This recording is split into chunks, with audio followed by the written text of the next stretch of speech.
The sun rose blood red over Riverside, California, on a morning that would change everything. It was the summer of 1885, and the drought had turned the land into a graveyard of broken dreams. Farms failed, families scattered, and desperate people did desperate things. Hannah Williams stood barefoot on a wooden platform in the center of town. Her feet burned against planks scorched by the merciless sun, but she refused to flinch. She had survived 55 years of being invisible. She would survive this too. The auction block. That is what they called it. A place where human beings were sold like cattle, where dignity died and hope went to rot in the California heat. Hannah had not slept the night before. Her nephew Jacob had told her at sunset. His wife Margaret could not stand the sight of her anymore.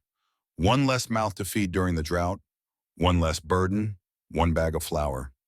That was her price. That was what her own blood had traded her for. The crowd gathered early that morning, farmers in dusty overalls, women in faded dresses, children who did not understand what they were witnessing. They came to watch, to judge, to bid on human misery. Hannah kept her spine straight and her eyes forward. She would not give them the satisfaction of seeing her break. The auctioneer was a fat man with tobacco-stained teeth and a voice like grinding rocks. He wiped sweat from his forehead and squinted at the paper in his hand. "Next up," he called out, "Hannah Williams, 55 years old. Can still work, strong enough for laundry and cooking." Laughter rippled through the crowd like poison. "Who would waste food on something that old?" a woman jeered from the front row. More laughter, more cruelty.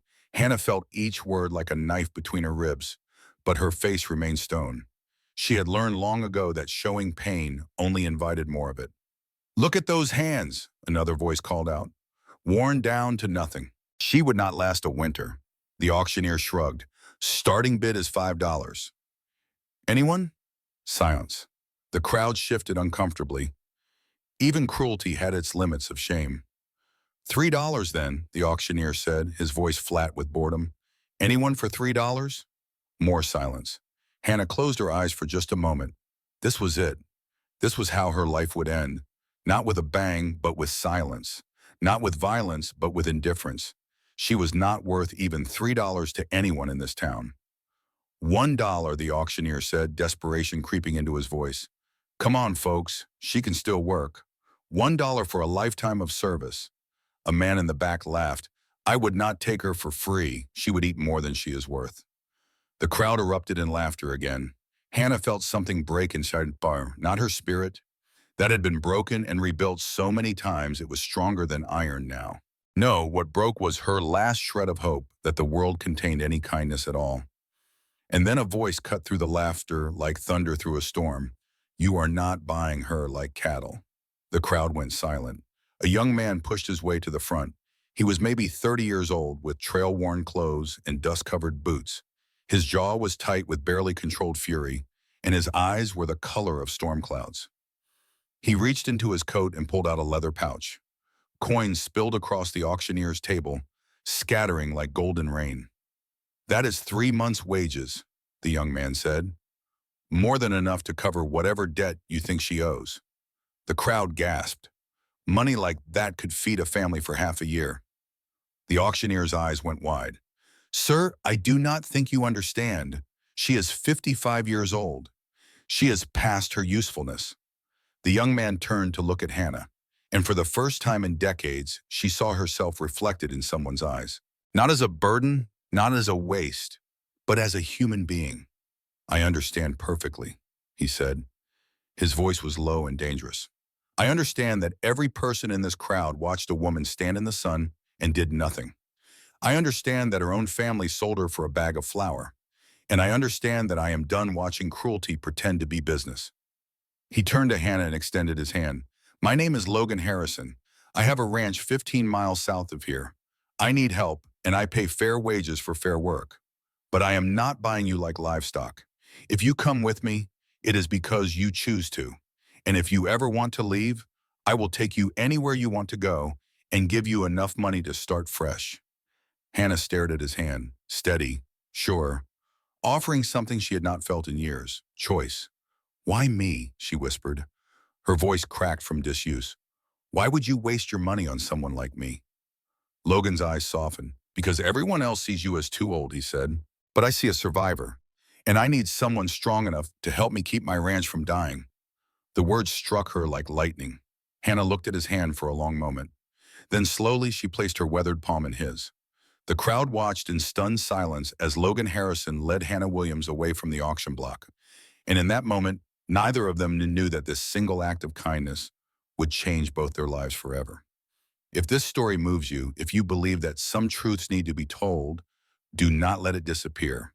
Share it with someone who needs to hear it. And tell us in the comments where you are watching from, because Hannah's story is just beginning. The wagon ride south took most of the day. Hannah sat beside Logan on the wooden bench, her hands folded in her lap, her eyes watching the landscape change from dusty brown to golden yellow. Neither of them spoke much. The silence was not uncomfortable. It was the silence of two people who had learned that words often brought more pain than peace. But there was something different about this silence, something almost peaceful. As the sun began to sink toward the horizon, Logan pointed ahead. There it is, he said. The Harrison Ranch. Hannah looked up and felt her breath catch in her throat. The ranch stretched across a valley that seemed to glow in the fading light. Golden hills rolled toward distant mountains. A creek wound through the property like a silver ribbon. And at the center of it all stood a farmhouse with a wraparound porch and windows that caught the sunset like mirrors. It was the most beautiful place Hannah had ever seen. It needs work, Logan said quickly, as if embarrassed by her reaction. The fences are falling apart. The barn roof leaks. The fields have not been planted in 2 years. My wife used to handle the house, and I handled the land, but since she passed, I have let things go. Hannah heard the pain in his voice. She did not ask questions. She understood that grief had its own timeline, and some wounds took longer to heal than others. It is beautiful, she said simply. Logan looked at her with surprise, as if he had not expected kindness. Then he nodded once and guided the horses toward the house. The guest room was small but clean. A real bed with a real mattress. A window that looked out over the valley. A door with a lock on the inside. Hannah stood in the doorway for a long moment, her chest tight with emotion. A lock on the inside. It seemed like such a small thing. But for someone who had spent years sleeping in corners and closets, never knowing when someone might come in, never having privacy or safety, it meant everything. The bathroom is down the hall, Logan said from behind her. There is hot water if you want to wash up. Dinner will be ready in an hour. Hannah turned to face him. Her voice was barely a whisper. Why are you doing this? Logan was quiet for a moment. Then he said, because someone should have done it a long time ago. He walked away before she could respond. That first night, Hannah slept more deeply than she had in years. No fear, no waiting for footsteps, no bracing for cruelty, just peace. She woke before dawn, her body still running on the schedule of a lifetime of hard work. She found Logan in the kitchen, already making coffee. Figured we would need something filling, he said without looking up. Long day ahead, no commands, no expectations, just an invitation to work together as equals. They ate breakfast in comfortable silence, bread and preserves and strong black coffee. Simple food, but more than Hannah had eaten in a single meal for months. After breakfast, they walked the property together. Logan showed her the fences that needed mending, the barn that needed a new roof, the fields that needed clearing. He explained the problems without complaining, listing tasks like items on a grocery list. Hannah listened carefully, her mind already calculating what needed to be done first. When they reached a collapsed section of fence, Logan began unloading tools from the wagon. These posts weigh about 50 pounds each, he warned. Do not strain yourself, we can work slow. Hannah did not respond. Instead, she walked over to the pile of fence posts, lifted 2 of them, one on each shoulder, and carried them to the worksite without breaking stride. Logan stared at her with his mouth open. You are going to hurt yourself, he said. Hannah set the post down and wiped her hands on her dress. I have carried heavier. Logan's expression shifted. Anger flickered in his eyes, but not at her, at the life that had demanded such strength through suffering. Then your nephew worked you into the ground, he said quietly. Yes, Hannah replied simply, but at least now I know what I am capable of. They worked until the sun dipped low, sweat soaking their clothes, muscles aching. But for the first time in years, Hannah felt something she had almost forgotten. purpose, mamas. That evening, as they sat on the porch watching the stars appear, Logan said something that made her breath catch. If anything in the house does not work for you, we will fix it. You tell me, and we will make it right. Hannah turned to look at him. His face was lit by the fading light, and she could see the sincerity in his eyes. No one had ever cared whether she fit into a space before, but Logan did. And in that moment, Hannah Williams began to believe that maybe, just maybe, she was not too old for a second chance after all. Weeks passed like water smoothing stone. Hannah fell into a rhythm at the Harrison Ranch. She woke before dawn, made coffee, and met Logan in the kitchen. They ate breakfast together, planned the day's work, and headed out to face whatever challenges awaited. The ranch was in worse shape than Hannah had initially realized. Years of neglect had taken their toll. Fences sagged like broken promises. The barn leaked in 3 places. Weeds choked the fields where crops should have grown. But slowly, steadily, they began to rebuild. Hannah discovered that she loved the work, not because it was easy, but because it meant something. Every fence post she planted was a small victory. Every leak she patched was a battle won. Every weed she pulled brought the land closer to life. Logan worked beside her without complaint. He never treated her like she was fragile or useless. He asked her opinion on decisions. He listened when she spoke. He trusted her judgment. It was a revelation. One afternoon, they were clearing brush from a field that had been abandoned for years. The sun beat down mercilessly, and sweat dripped from Hannah's forehead into her eyes. Logan handed her a canteen. "You work harder than any person I have ever known," he said. Hannah took a long drink of water before responding. "I had to. It was the only way to survive." Logan was quiet for a moment. Then he asked the question she had been dreading. "What happened to you, Hannah, before the auction?" She could have lied. She could have changed the subject, but something about Logan's eyes made her want to tell the truth. "My husband died 20 years ago," she said slowly. "We never had children of our own, so when my brother and his wife passed from fever, I took in their son Jacob, raised him like he was my own blood." Logan nodded, waiting for her to continue. "I gave him everything I had, my savings, my home, my youth. When he married Margaret, I thought I would finally have a family, a place to belong."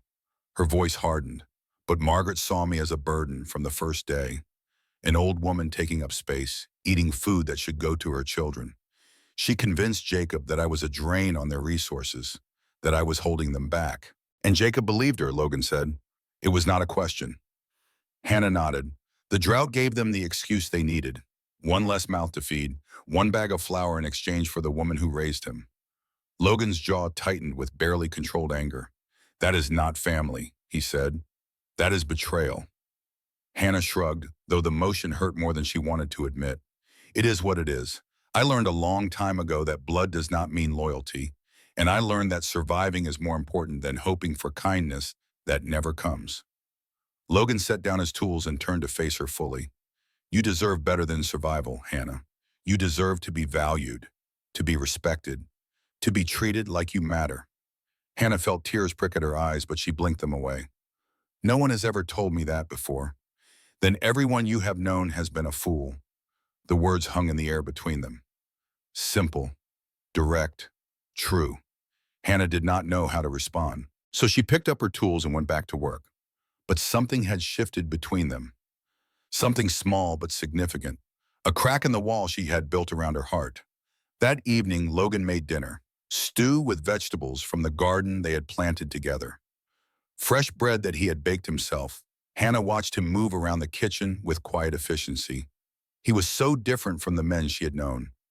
Gentle where they had been harsh. Patient where they had been demanding. Kind where they had been cruel. "Can I ask you something?" she said. Logan looked up from the pot he was stirring. "Of course. Why did you really save me? A man like you could have hired anyone. Why waste your money on a 55-year-old woman that no one wanted?" Logan was quiet for a long moment. He set down the wooden spoon and leaned against the counter. 3 years ago, I had a wife named Elizabeth and a son named Thomas. They were my whole world. Hannah held her breath, held her head. Fever came through the valley that winter. Took half the town. Elizabeth went first. She was always delicate. Thomas held on for a week after she passed, But he was only 6 years old. His body could not fight it. "Oh, Logan," Hannah whispered. "I buried them both on the hill behind the house, under the oak tree where we used to have picnics in the summer." Logan's voice was steady, but Hannah could see the pain carved into every line of his face. "After they died, I stopped caring about anything. The ranch fell apart because I did not see the point in keeping it alive. I did not see the point in keeping myself alive."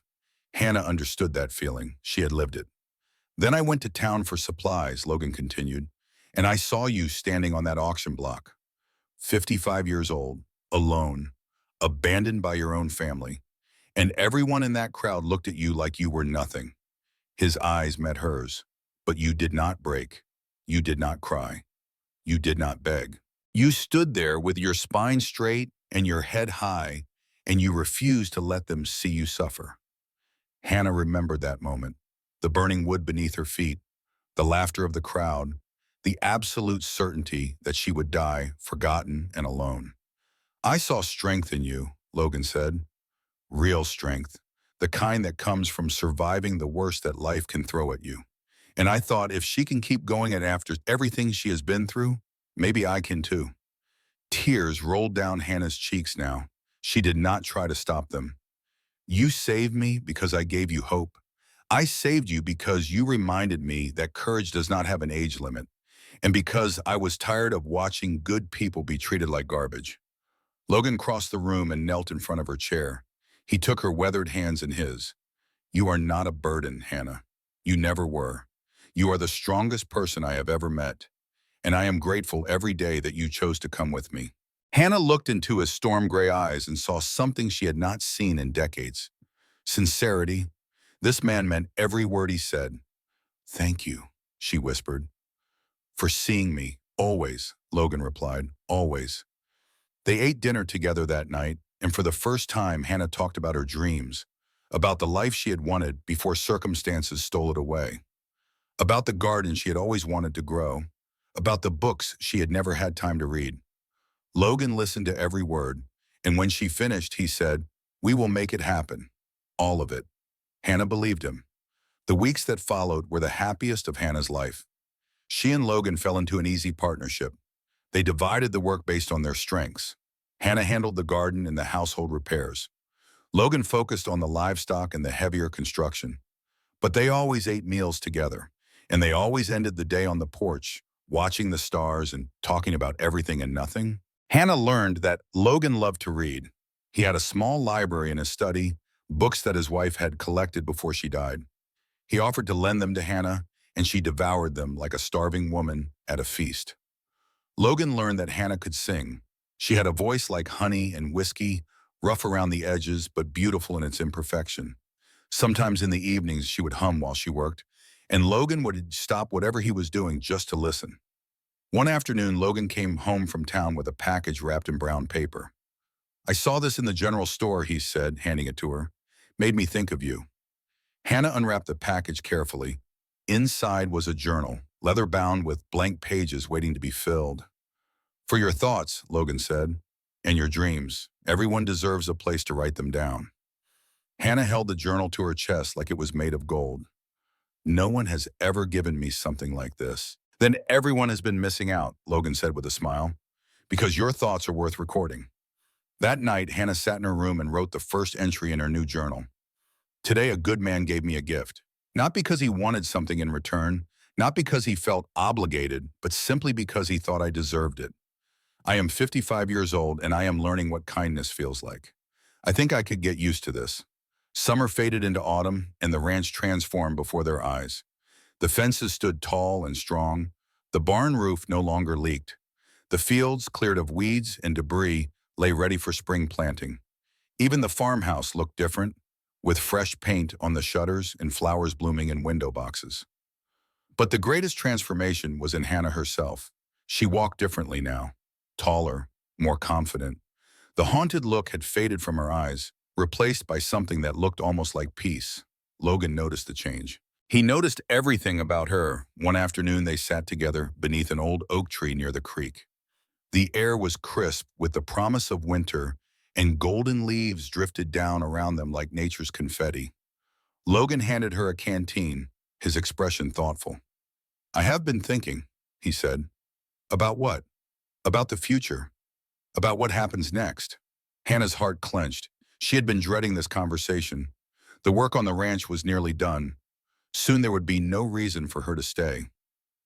Are you asking me to leave? The words came out sharper than she intended, colored by years of rejection and abandonment. Logan looked at her with genuine surprise. What? No, God, no. That is the opposite of what I was going to say.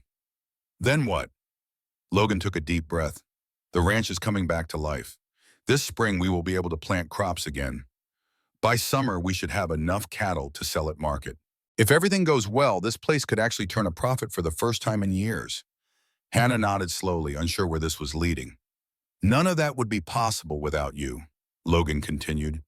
You have worked harder than anyone I have ever known. You have given this ranch everything you have, and I think you deserve more than just wages for that. Hannah's breath caught. What are you saying? I am saying that I want to offer you a partnership. Stay for 2 years, work with me like you have been, and at the end of those 2 years, I will give you a share of the profits, a real stake in the ranch. Hannah stared at him, unable to process what she was hearing. A stake? In the ranch? 25% of everything we earn. It would be yours, not a gift, not charity, payment for everything you have contributed. Hannah's hands trembled. No one has ever offered me a share of anything. Logan's voice softened. You have earned it 100 times over. But why? You could keep all the profits for yourself. You do not owe me anything beyond wages. Logan was quiet for a moment. When he spoke again, his voice was rough with emotion. Because this ranch was dying before you came. I was dying, and you saved both of us. Logan, Hannah started. He held up a hand to stop her. I know what it feels like to be alone, to have nothing to live for, to wake up every morning wondering why you bother. You changed that for me. You gave me a reason to keep going. Hannah felt tears sliding down her cheeks, but she did not wipe them away. I want you to have a future, Logan continued. A real future. Something that is yours that no one can take away. You deserve security. You deserve to know that you will never be sold at auction again. The word security hit Hannah like a physical blow. She had never had security, not once in her 55 years. She had always lived at the mercy of others, dependent on their goodwill, vulnerable to their cruelty, and now this man was offering her something she had given up hoping for, a place in the world that was truly hers. Yes, she whispered. Yes, I accept. Logan's face broke into a smile so genuine that it transformed his features. Good. That is good. He extended his hand and she shook it firmly, but when their palms touched, neither of them let go right away. Partners, Logan said. Partners, Hannah echoed. That evening, over dinner, Logan asked about her life before Jacob, about her marriage, about the dreams she had abandoned. Hannah found herself talking more openly than she ever had before. About her husband, William, who had been kind but sickly, who had died, leaving her with nothing but memories. About the years she spent working for others, always on the edges of other people's families, never belonging anywhere. Logan listened without interrupting. When she finished, he said something that lodged itself deep in her heart. You deserve better. You still do. The simple acknowledgement meant more than any grand gesture could have. After dinner, Logan excused himself and returned with a bottle of wine and 2 glasses. I have been saving this, he said, for something worth celebrating. They sat on the porch, watching the stars emerge one by one, drinking wine that tasted like liquid summer. Can I tell you something? Logan said suddenly. Of course, when I lost Elizabeth and Thomas, I thought my life was over. I went through the motions of living, but I was not really here. I was just waiting to die. Hannah understood that feeling intimately. Then you came along, and at first I told myself I was just helping someone who needed help, that it was a kindness, nothing more. But somewhere along the way, it became something else. He turned to look at her, and Hannah saw something in his eye that made her heart stop. You matter to me, Hannah, more than I can explain. You are not just a partner or an employee or a friend. You are the reason I wake up in the morning. You are the reason I started caring about this ranch again. You are the reason I started caring about myself. Logan, she breathed, I know I am younger than you. I know that people would talk. I know that you might think I am crazy for feeling this way. But I need you to know the truth. He reached out and took her hand. I need you, not just your help with the ranch. You, your strength, your courage, your laugh, your terrible singing that you think no one can hear. Hannah laughed through her tears. I am not asking for anything, Logan continued quickly. I do not expect anything. I just needed you to know that you are not invisible to me. You have never been invisible to me, not for a single second since the day I saw you standing on that auction block. Hannah looked at their intertwined hands. His were rough with work, strong and sure. Hers were weathered with age, worn smooth by years of labor. But together, they fit perfectly. I do not know what to say, she admitted. You do not have to say anything. Just know that whatever you decide, whatever you want, I will respect it. I would rather have you in my life as a partner than lose you by pushing for more. Hannah was quiet for a long moment. Then she said something that surprised them both. I am not invisible to myself anymore either. You did that. You made me see myself the way you see me. Logan's grip on her hand tightened. And I am not ready to say what I feel, Hannah continued. It has been so long since I let myself feel anything. But I can tell you this, being here with you is the happiest I have been in 30 years, and I am not going anywhere. Logan's smile was like sunrise over the mountains. That is enough, he said. That is more than enough. They sat together until the moon rose high, not speaking, just existing in each other's presence. And Hannah realized that she had stopped waiting for the cruelty that always followed kindness. For the first time in her life, she was starting to believe that good things might actually last. The riders came at dawn. Hannah was in the garden, pulling weeds from the vegetable patch she had planted in the spring. The first frost was coming soon, and she wanted to harvest the last of the tomatoes before the cold killed them. She heard the horses before she saw them, the thunder of hooves on hard-packed dirt, the jingle of bridles, the sound of men who were used to taking what they wanted. 5 riders emerged from the dust cloud, their horses black as nightmares. Hannah straightened slowly, her hands tightening on the hoe she had been using. She had survived enough cruelty to recognize it when she saw it coming. Logan emerged from the house, his expression hard as granite. He had heard them too. The lead rider dismounted with the easy grace of a predator. He was tall and lean, with cold blue eyes and a smile that never reached them. Name is Garrett, he said. Mr. Thornton sent us. Logan's jaw tightened at the name. What does Thornton want? Garrett looked around the ranch with exaggerated appreciation. His gaze lingered on the new fences, the repaired barn, the healthy crops waiting for harvest. Nice place you have here, Harrison. Real nice. Lot of work went into fixing it up. Would be a shame if something happened to it. Logan did not respond. He just waited. Garrett's smile widened. Mr. Thornton has an offer. He wants to buy your land. He is prepared to pay you fair market value, maybe even a little extra for your trouble. This land is not for sale. Garrett shrugged as if he had expected that answer. See, that is what Mr. Thornton figured you would say, so he asked me to explain your alternatives. He pulled a cigar from his pocket and lit it with deliberate slowness. Fires start easy in dry seasons. Accidents happen. That barn of yours looks like it would go up real quick. And those fences you spent all summer building?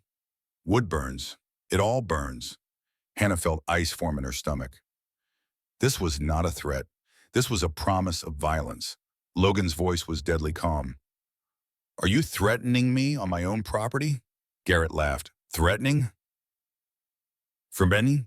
No, I'm just making observations. California gets dry this time of year. Things catch fire, people get hurt. It is the natural order of things. He blew a cloud of smoke toward Logan. Mr. Thornton is a patient man, but his patience has limits. You have 1 week to reconsider his offer. After that, well, he shrugged. Nature takes its course. Before Logan could respond, Hannah stepped forward. Her heart was pounding, but her voice was steady as stone. There is a problem with your plan. Garrett turned to look at her with amusement. Well, the old woman speaks. What problem would that be? Threatening arson gets a man hanged in California. Last I checked, that is still a capital offense. Garrett's smile flickered. Hannah continued, her voice gaining strength. 5 witnesses would be 4 too many for Mr. Thornton.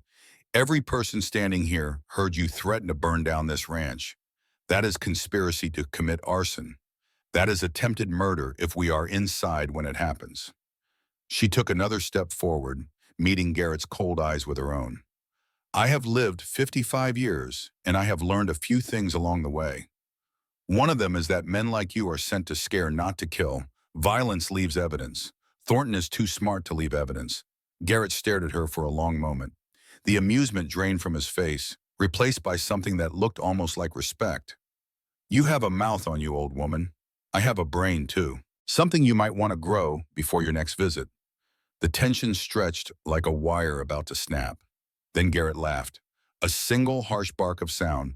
Well, he said, I will admit you have got more spine than most men I have met. But spine does not stop bullets. And it does not stop fire. He mounted his horse in one smooth motion. 1 week, Harrison. Think about it real hard. The riders thundered away, leaving nothing but dust and threat behind them. Logan let out a shaking breath. That was either the bravest or most foolish thing I have ever seen. Hannah's hands were trembling now, the adrenaline fading and leaving her weak. They did not hurt us. That is what matters. But Logan was already moving toward the house. We need to go to town. Now, if we file a complaint with the sheriff today, it creates a record. Any move Thornton makes after this will be public. Hannah nodded and followed him inside.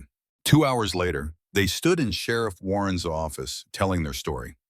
The sheriff was a weathered man in his 50s, with a silver star on his chest and eyes that had seen too much violence to be shocked by anything. Thornton, he said when they finished, should have known he would make a move on your place eventually. You know about him, Logan asked. Everyone knows about Marcus Thornton, biggest landowner in the valley. Got rich buying up properties for pennies on the dollar. Some folks say he helped those properties fail, but no one has ever been able to prove it. He drummed his fingers on the desk. I cannot arrest him for what his men said. It is your word against his, and Thornton has lawyers that eat witnesses for breakfast. So there is nothing you can do, Hannah said. The sheriff smiled grimly. I did not say that. I said I cannot arrest him, but I can make sure everyone knows what happened. I can make sure every lawman in the county is watching his property. And I can make sure that if anything happens to you or your ranch, Thornton is the first person we come looking for. Logan nodded slowly. That is something. It is more than inside than something. Men like Thornton operate in shadows. They hate sunlight. You just threw open the curtains. On the ride home, Logan was quiet for a long time. Finally, he said, you saved us today. If you had not stood up to Garrett, if you had not made him think twice, this could have gone very differently. Hannah shook her head. I was terrified. That is what makes it brave. Being scared and standing up anyway. He reached over and squeezed her hand. Thank you, Hannah, for everything. She squeezed back. We are partners, remember? Your fights are my fights now. Logan looked at her with an expression she could not quite read. Partners, he repeated. Right, but there was something in his voice that suggested he was thinking of a different word entirely. The weeks that followed were tense. They increased security around the ranch. Logan slept with a rifle beside his bed. Hannah kept a pistol in her apron pocket, something she had not done since her husband died. But no attack came. Thornton was watching, waiting, looking for an opportunity that would not lead back to him. And in that waiting, something else grew. Hannah found herself looking forward to breakfast with Logan, to their conversations on the porch at sunset, to the way he smiled when she said something that surprised him. She told herself it was just friendship, just gratitude, just the natural affection between two people who had survived something together. But late at night, alone in her room, she admitted the truth to herself. She was falling in love with Logan Harrison, and she had no idea what to do about it. The accident happened on a Tuesday afternoon in late autumn. Hannah was in the barn, checking the hay stores in the loft. The harvest had been good, better than either of them expected, and they had enough feed to get the livestock through even the harshest winter. She climbed the ladder to the upper level, her movements careful and practiced. The loft was dim, lit only by slats of light filtering through gaps in the wooden walls. Hannah walked toward the back corner, where they stored the oldest hay, planning to rotate the stock so nothing went to waste. She did not see the rotten board until it was too late. The plank beneath her boot cracked with a sound like breaking bones. Hannah felt herself falling. Time seemed to slow. She saw the hole opening beneath her feet. She saw the ground rushing up to meet her, 12 feet below. She saw her life ending in a forgotten corner of a dusty barn. Her hands shot out instinctively, and by some miracle, her fingers caught the edge of a support beam. The impact nearly tore her arms from their sockets. Hannah hung suspended in the air, her legs dangling over nothing, her grip the only thing between her and a fall that would kill her. "Help!" she screamed. "Logan, help me!" Gooey. Her hands were slipping. The wood was rough against her palms, tearing skin, drawing blood. She could feel her strength fading with every second. No, she thought, not like this. Please, God, not like this. She heard footsteps pounding across the barn floor. Hannah! Logan's voice was raw with terror. She looked down and saw him directly below her, his face white as chalk. "I am coming," he shouted. "Hold on." "I cannot," she gasped. "My hands are slipping. Just hold on." He scrambled up the ladder faster than she had ever seen anyone move. In seconds, he was on the loft floor, crawling toward her on his stomach. "I have got you," he said, reaching for her wrists. "Look at me, Hannah. I have got you." Their eyes met. And in that moment, hanging between life and death, Hannah saw something in Logan's face that she had never seen before. Pure, unmasked love. His hands closed around her wrists like iron bands. "I'm going to pull you up," he said. "On three. 1, 2, 3. He hauled backward with all his strength. Hannah felt herself rising, her body scraping against the broken edge of the boards. Pain shot through her ribs, but she did not care. All she cared about was the man who was saving her life. With one final heave, Logan pulled her onto solid wood. Hannah collapsed against the loft floor, gasping for breath. Her entire body shook with the aftermath of terror. And then Logan's arms were around her. He pulled her into an embrace so tight it was almost painful, holding her like she was the only thing keeping him alive. "God," he whispered into her hair. "Oh God, Hannah, I thought I lost you. I thought you were gone." His voice broke on the last word. Hannah clung to him, her face pressed against his chest, feeling his heart hammer against her cheek. "I am here," she managed. "I am okay. You were falling, if I had been a second later. But you were not. You saved me." Logan pulled back just enough to look at her face. His eyes were red, tears cutting tracks through the dust on his cheeks. "I cannot lose you," he said. "Do you understand? I cannot survive losing you. I already lost everyone I loved once. I will not survive it again." Hannah reached up and touched his face. Her hand was shaking, bloody, covered in splinters. But she needed him to know. "You are not going to lose me," she said. "Promise me." "I promise." Logan looked at her for a long moment. His expression was raw, stripped of every defense he had ever built. "I love you," he said. "I know I should not. I know it does not make sense. I know people would think I have lost my mind. But Hannah, I love you more than I have ever loved anyone or anything." The words hung between them like stars newly born. Hannah felt tears streaming down her own face now. "I love you too," she whispered. "I have been too afraid to say it. Too afraid you would think I was a foolish old woman with impossible dreams. You are not foolish, and you are not old. You are the strongest, bravest, most beautiful person I have ever known. I am 55 years old, Logan, and I do not care. Age is just a number. What we have, what I feel when I am with you, that is real. That is more real than anything else in my life." He cupped her face in his hands. "I know you have been hurt. I know you have every reason to be afraid. But I am asking you to trust me. I am asking you to believe that this is real." Hannah closed her eyes. Her whole life, she had been waiting for the cruelty that always followed kindness, the betrayal that always followed trust, the pain that always followed hope. But Logan was not everyone else. Logan was different. "I believe you," she said, and then she kissed him. It was not a gentle kiss. It was desperate and fierce and full of everything they had both been afraid to feel. Years of loneliness and grief and hope poured out between them. When they finally pulled apart, both of them were breathing hard. Logan rested his forehead against hers. "Marry me." Hannah's breath caught. "What?" "Marry me, Hannah. I know it is fast. I know we should wait. But I almost lost you today, and all I could think about was all the time we have wasted being afraid." Logan, I loved my wife. I will always love her. And I know you loved your husband, but they would want us to be happy. They would want us to live. And I want to live with you. Tears were flowing freely down Hannah's face now. I never thought anyone would want me. Not at my age, not after everything. You are not too old, Logan said fiercely. You are exactly who I need, exactly who I want. Not in spite of your age, but because of everything you are. Hannah looked into his storm gray eyes and saw her future reflected there, a future she had given up hoping for. Yes, she said. Yes, Logan, I will marry you. Logan's face broke into a smile so radiant it was almost painful to look at.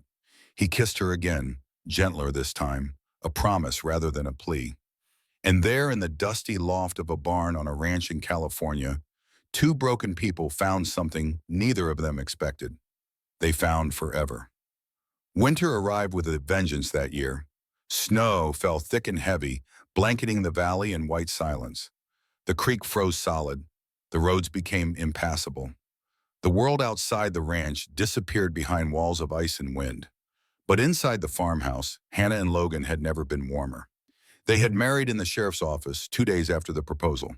No fancy dress, no grand ceremony. Just the two of them, their hands joined, their voices steady as they spoke the vows that would bind them together. I do, Logan had said, his eyes never leaving hers. I do, Hannah had echoed, feeling the words settle into her bones like coming home. And now they were husband and wife. Hannah had worried that the reality of marriage would not match the dream, that the day-to-day routine of shared life would wear away the magic, that she would wake up one morning and find that Logan had grown tired of her, the way everyone else in her life eventually had. But every morning she woke to find him watching her with the same wonder in his eyes. Every evening they sat together by the fire, talking about everything and nothing. Every night she fell asleep in his arms, safe and loved and utterly at peace. It was more than she had ever dared to hope for. One night in late December, a blizzard howled outside the windows. Hannah sat by the fire, working on a quilt she was making for their bed. Logan sat across from her, reading from a book of poetry his late wife had loved. Listen to this, he said and read aloud. The words were beautiful, something about love that endures through time and trial. When he finished, Hannah looked up from her sewing. She loved poetry, didn't she? Your wife? Logan nodded. Elizabeth could recite whole books from memory. She used to say that poetry was the soul speaking without embarrassment. Hannah set down her needle. Do you still miss her? It was a question she had been afraid to ask, but the blizzard outside made the world feel small and intimate, safe enough for truth. Logan was quiet for a moment. Yes, he said finally, but not the way I used to. Missing her used to feel like drowning, like I could not breathe, could not think, could not see anything but the hole she left behind. And now it feels more like, he paused, searching for words, like a scar that has healed. It is still part of me. It always will be, but it does not hurt the same way. Hannah nodded slowly. I understand. William was like that for me. I loved him deeply. When he died, I thought I would never feel anything again. But you did. I did, Hannah agreed. I felt a lot of things over the years, mostly pain, mostly disappointment. But I never stopped hoping that somewhere, somehow, there was still love waiting for me. She met his eyes. And there was. You. Logan set down his book and crossed the room to kneel beside her chair. I want you to know something, he said. I do not see you as a replacement for Elizabeth. You are not filling her space. You have your own space in my heart, a space that did not exist until you came into my life. Hannah felt tears prick at her eyes. How do you always know exactly what to say? Logan smiled. I practice while you are asleep. She laughed, a sound that was still surprising to her after so many years of silence. I love you, she said. I love you more than I knew it was possible to love anyone. And I love you more every day. They kissed by the firelight while the wind screamed outside and the snow piled against the windows. And Hannah thought that if she died in this moment, she would die complete. The knock came 3 nights later. It was well past midnight, and the blizzard had finally broken. Hannah and Logan were asleep when the pounding started. Open up, please, someone help! Logan was out of bed before Hannah was fully awake, grabbing his rifle and heading for the door. Who is it? he called through the wood. Please, I need help. They are coming for me. The voice was young, female, terrified. Logan looked at Hannah, who had come up behind him. She nodded. He opened the door. A young woman stumbled across the threshold and collapsed on the floor. She was maybe 20 years old, thin as a rail, with dark hair matted with snow and a face that bore the marks of recent violence. Please, she gasped. Please hide me. He will kill me if he finds me. Hannah rushed to her side. Who did this to you? Who is coming? The girl's eyes went wide with terror. Thornton. Marcus Thornton. I ran from his ranch. He kept us locked up, made us work, said we owed him for the food and shelter. But when I tried to leave, she broke down sobbing. Hannah gathered the girl in her arms and looked at Logan over her head.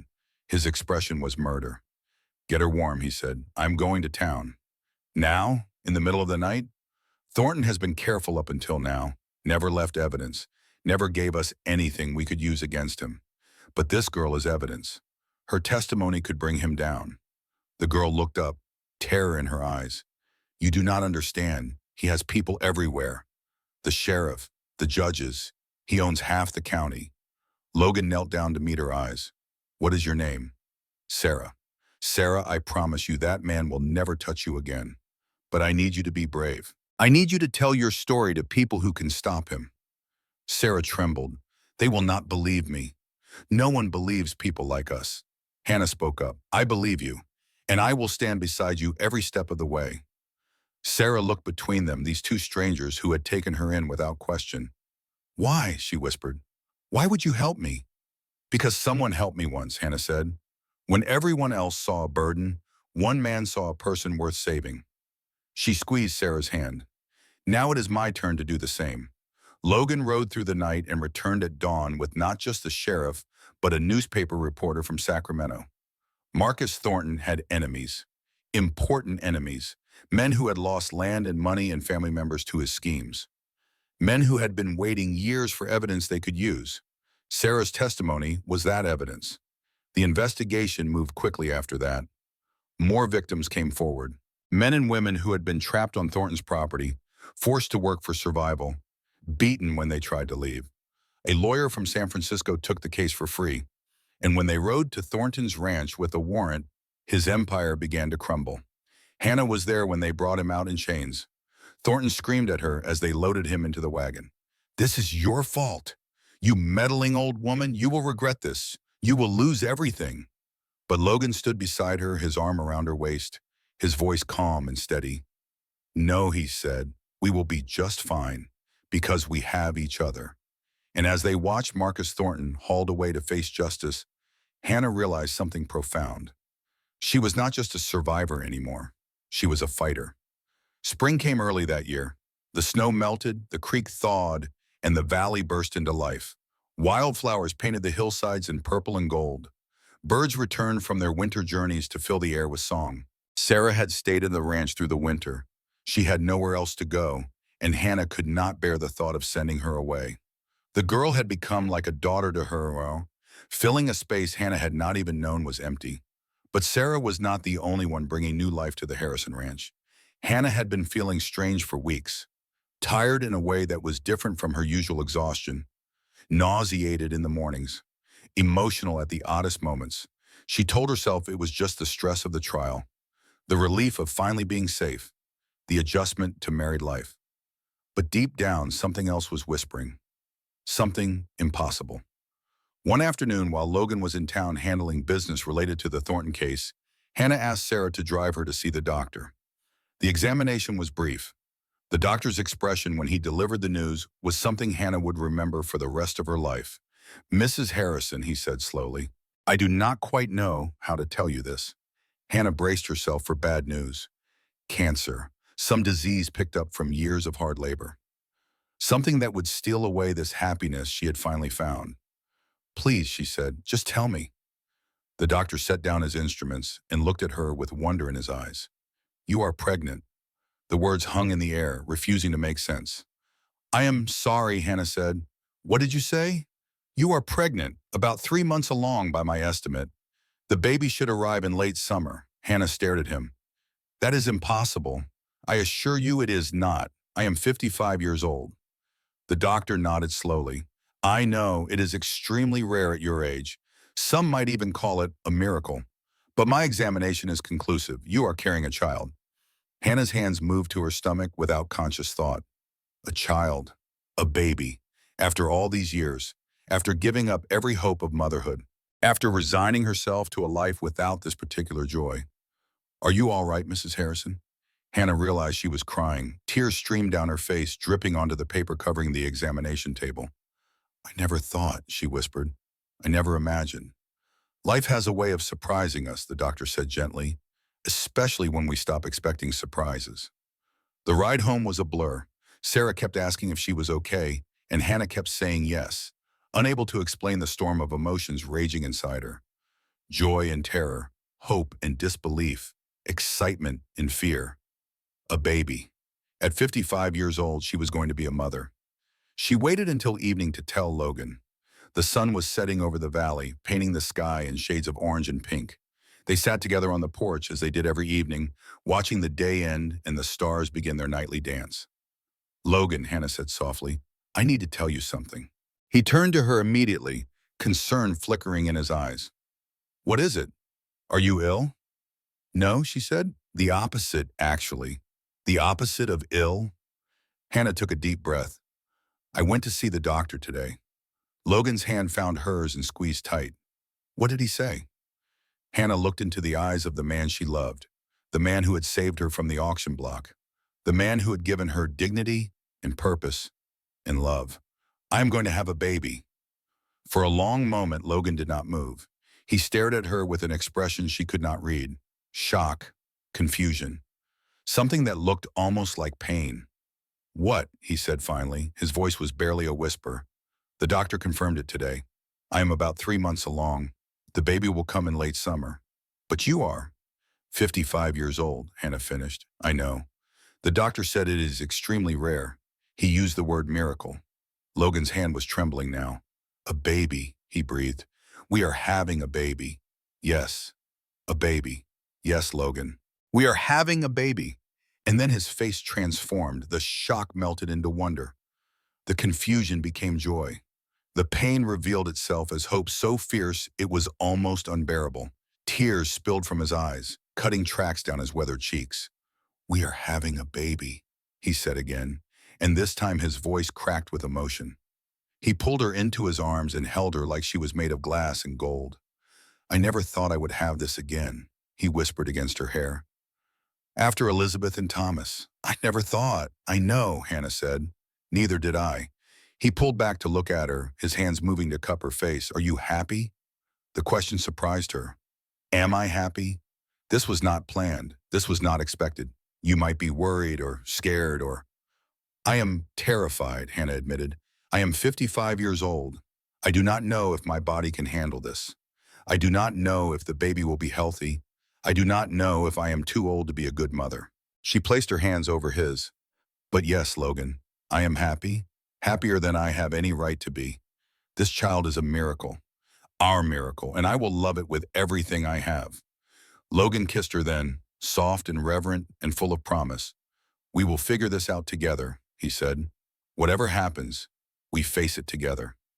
Together, Hannah agreed. That night, they lay in bed with Logan's hand resting on her still flat stomach, both of them staring at the ceiling and marveling at the impossible thing growing inside her. What do you think it will be? Logan asked. A boy or a girl? I do not know. I do not care. I just want it to be healthy. It will be, Logan said with quiet confidence. This baby already has the strongest mother in the world. It will be just fine. Hannah smiled in the darkness. I love you, she said. I love you both, Logan replied. And in her womb, their miracle grew. The baby came on a cold February morning. Hannah had been feeling contractions since midnight, but she had not wanted to wake Logan until she was sure. She had learned to suffer in silence over the years, to bear pain without complaint. But this pain was different. This pain was bringing life into the world. By dawn, she could no longer pretend everything was fine. Logan, she gasped, shaking him awake. It is time. He was on his feet before his eyes were fully open. Now? The baby is coming now? Yes. Oh God, okay. Okay, I need to get the doctor.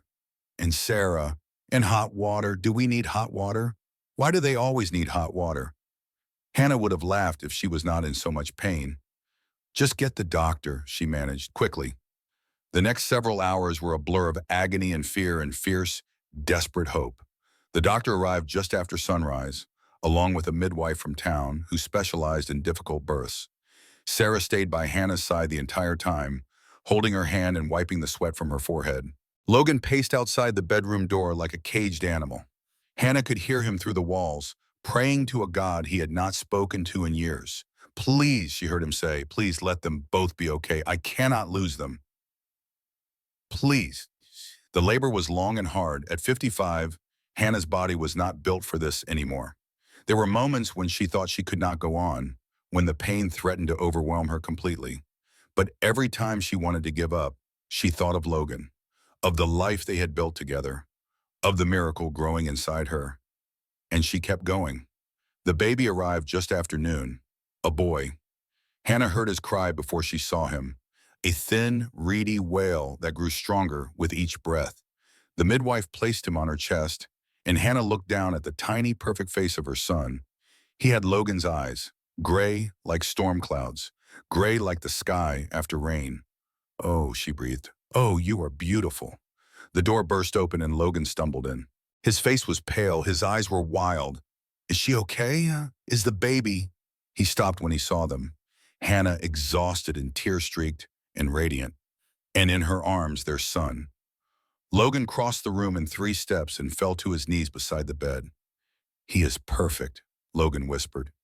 He reached out one trembling finger to touch the baby's cheek. He is absolutely perfect, just like his father, Hannah said. Logan looked at her with tears streaming down his face. Thank you, he said. Thank you for this, for him, for everything. Hannah smiled through her own tears. Thank you for seeing me. That day on the auction block. Thank you for seeing what everyone else missed. Logan leaned forward and pressed a kiss to her forehead, then another to the baby's. What should we name him? Hannah asked. Logan was quiet for a moment. Then he said, Samuel, after my father. He was a good man, the kind of man I hope our son becomes. Samuel Harrison, Hannah said, testing the name. It is perfect. She looked down at the tiny life in her arms, at the miracle she had never expected, never hoped for, never believed possible. Welcome to the world, Samuel, she whispered. You are going to have a wonderful life, I promise. Sarah appeared in the doorway, tears on her cheeks. Can I see him? Of course, Hannah said. Come meet your brother. Sarah approached slowly, reverently. She looked down at the baby with wonder in her eyes.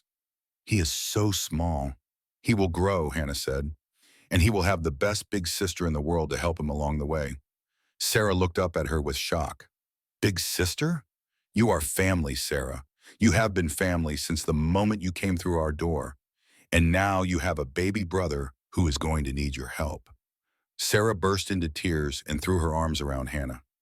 Thank you, she sobbed. Thank you for everything. Hannah held her close with one arm, the baby cradled in the other. And Logan sat beside them all, watching his family with a look of such pure joy that it seemed to light up the room. This, Hannah thought, this is what I survived for. This is what made it all worth it. The harvest festival that autumn was the biggest the valley had ever seen. The drought was finally over. The rains had returned, crops flourished in fields that had been barren for years. And at the center of the celebration stood the Harrison family. Logan in his Sunday best, his arm around his wife. Hannah glowing with health and in happiness. Their 8-month-old son Samuel on her hip. Sarah beside them, the young woman who had once run for her life, now standing tall and confident in a dress Hannah had made for her.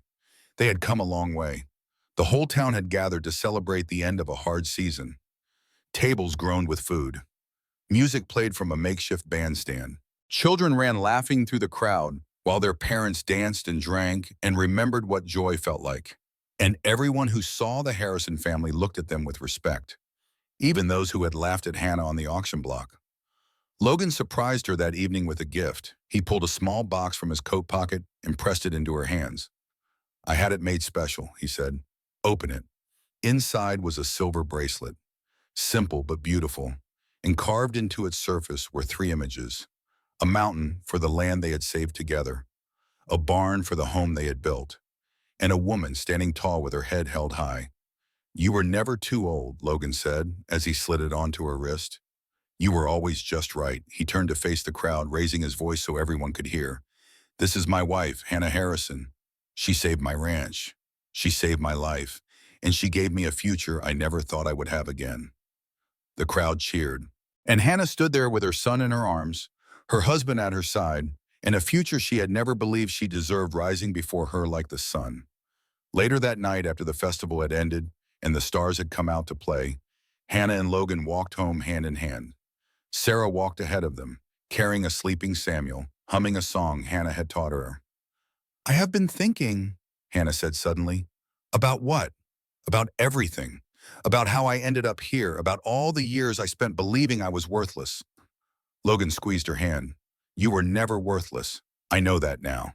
But for so long I believed what everyone told me, that I was too old, too used up, too far past my prime to matter." She stopped walking and turned to face him. "You changed that. You saw something in me that no one else saw. And because of that, I am standing here today. A wife, a mother, a woman with a future." Logan cupped her face in his hands. "You always had that inside you," he said. "I just helped you see it." Hannah smiled up at him. "I love you, Logan Harrison." "I love you too, Hannah Harrison. More every day. For the rest of my life." They kissed beneath the stars while their daughter walked on ahead and their son slept peacefully in her arms. And Hannah realized something profound. She had spent 55 years being told she was too much or not enough, too old for love, too worn for purpose, too broken for happiness. But none of it was true. She was not too old. She was exactly right. And this story, the story of a woman who found love when everyone said it was impossible, the story of a man who saw strength where others saw weakness, the story of a family built not by blood but by choice. This story was just beginning. Because the best chapters of our lives do not have to come first. Sometimes they come at the end. Sometimes they come when we least expect them. And sometimes, if we are very lucky, they come just in time to remind us that it is never too late. Never too late to be loved. Never too late to matter. Never too late to begin again. If you have ever been made to feel invisible, if you have ever been told your best days are behind you, let this story be your reminder. Love has no expiration date. Purpose has no age limit. And you, whoever you are, wherever you are never too old for a miracle.